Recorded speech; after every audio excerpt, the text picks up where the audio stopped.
As we come to the close of the series where we've been talking about going on a dare, the daring of the impossible in our pursuit of purpose, what are we going to learn today, even as we come to our close? I have talked quite a bit about the dare itself. I've talked about what you risk or the prices that you've got to pay when you're going on a dare. But in this final stretch, we are doing the advantages that are available to us when we go on a dare. We've already done 4, and today we're going to close this series by talking about the 5th. If anything happens, we might continue. If not, tomorrow we will be launching a new series. So stay tuned.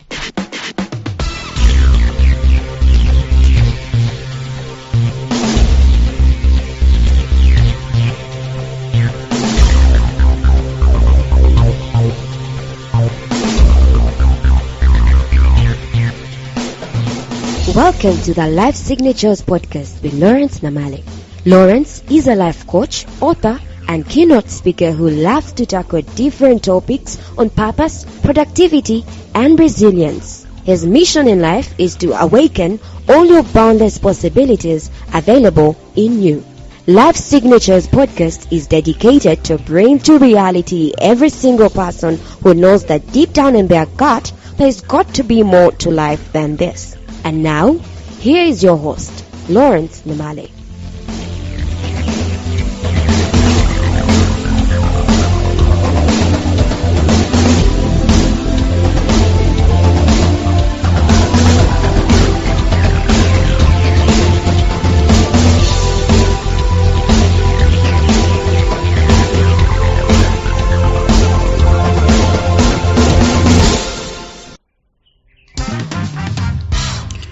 The first thing that comes to you when you go on a dare, when I and you go on a dare, when we dare to do the impossible. Remember the quote by Teddy Roosevelt?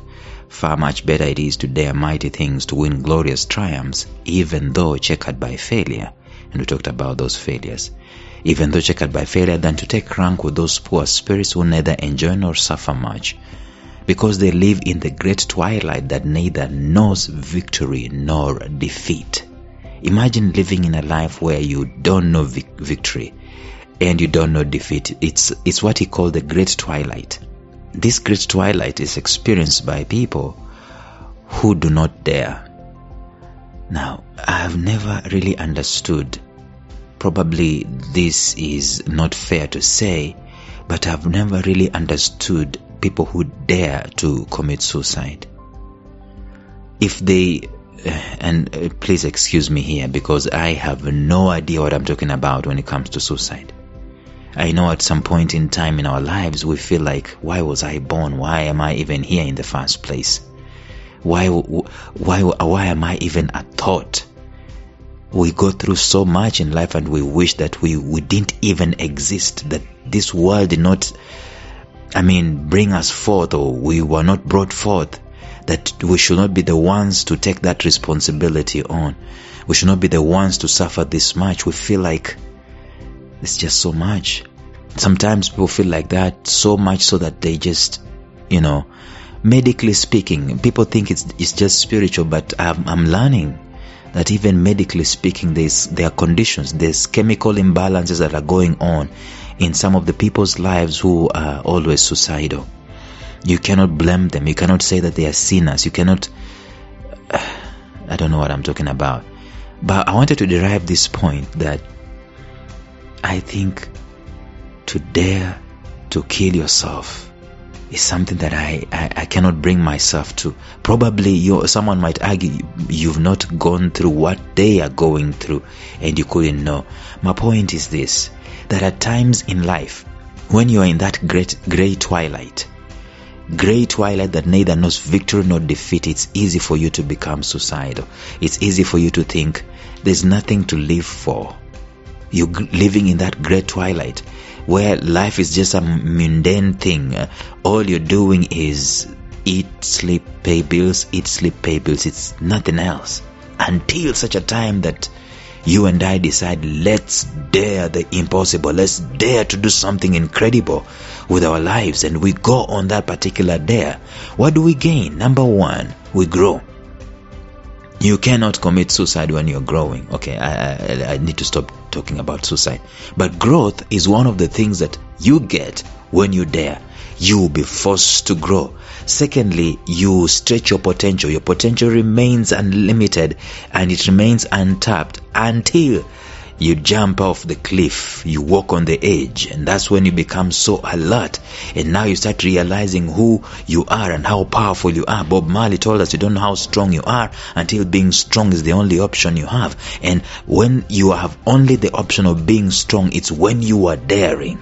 Number three, we say that you start experiencing new worlds. These worlds are opened up to you, both the internal world and also the external world. You meet people you've never met before. This world starts coalescing towards you and bandwagoning on you and so on and so forth, because you went on a dare. If you don't go on a dare, you remain the same guy in the same place, knowing the same people. Nothing grows, nothing multiplies, no new worlds are opened to you. Number four, yesterday we said that you start experiencing fulfillment when you go on a dare, and this fulfillment comes because you are doing something positive that is influencing your purpose one way or another. Two things happen. First of all, you're feeling fulfilled because you are doing something. Even if it's not attached to your purpose, anyone who does something, even if it's just going out there to jog, you are happy for yourself as compared to a guy who is seated feeling sorry for himself. So when you go on a dare, you get fulfillment for yourself and fulfillment because the dare is causing transformation and change and contribution in the world where you live. Therefore, you start feeling fulfilled. But today, let us close this. Obviously, number five, when you go on a dare, it helps you to create a legacy. Now, legacies are never built arbitrarily. I have told you the story of Oprah Winfrey very many times. She was thinking when she built the school in South Africa, that's going to be her legacy. She was talking to her mentor, Maya Angelou, and she was thinking, this is going to be my legacy. And Maya Angelou told her, you have no idea what your legacy is going to be like. What you do your life right now, and the legacy is going to take care of itself. But notice something that Maya Angelou is actually insinuating, that legacy, even though it's going to take care of itself, you must do something towards it. It could be this, it could be that. You don't know which one is going to be the one that you'll be remembered for. But there is no way that you and I are going to have a legacy if we never dared to do something. Look around your life right now, in your family, in your community, in your country, whatever place it is that you are right now. Who is it that you can say has a legacy? Is it possible that that person who has a legacy, is it possible that they did not dare? The answer is no. It is impossible to have a legacy when you haven't dared to do something. Legacies are never built outside of your purpose. They're never built outside of your dare. They are built intentionally, passionately, and on purpose. People who lived only for themselves have no legacy even for the very next generation to look at. It's a sad thing. However, those who lived a daring life will always have a place in the heart of collective humanity because they dare to do something. One generation will always commend their daring acts to another generation until the end comes. We know this. Those ones who dared in the wars that have passed, we still talk about them and we get inspiration from them. Who doesn't get inspired by Winston Churchill? Forget about the atrocities that are attributed to him, but who doesn't get inspired by Winston Churchill? Who doesn't get inspired by Julius Caesar? Who doesn't get inspired by even the guy who wrote Julius Caesar? What's his name? William Shakespeare. Who doesn't get inspired by John F. Kennedy or Martin Luther King Jr. or Nelson Mandela or Mother Teresa or Rosa Parks or Jomo Kenyatta or Kwame Nkrumah or Tom Mboya? Or who doesn't get inspired by Steve Biko and Chief Luthuli? Who doesn't get inspired by Samora Machel or Graça Machel? Who doesn't get inspired by these great souls who dare to do stuff in your community? Who doesn't get inspired by that hero who dare to do the impossible? Who doesn't get inspired? Who doesn't get inspired by when you look at the daring act of your mother? Mothers, that's why we have big time Mother's Day as compared to Father's Day. It's because these people dared to do the impossible with their purpose, and that's why they have a legacy. They are not doing purpose because they want a legacy. A legacy is basically a side effect, a byproduct, a by the way, is the fragrance that is left of their dare. The everlasting fragrance of their dare is their legacy. Without the dare, there is no legacy. So we come to a close of these episodes where we've been talking about the need to dare the impossible in order to pursue your purpose. And in the new series that we're going to start tomorrow, probably we'll be talking about discovering your purpose by the way of your heart. Until then, bye-bye.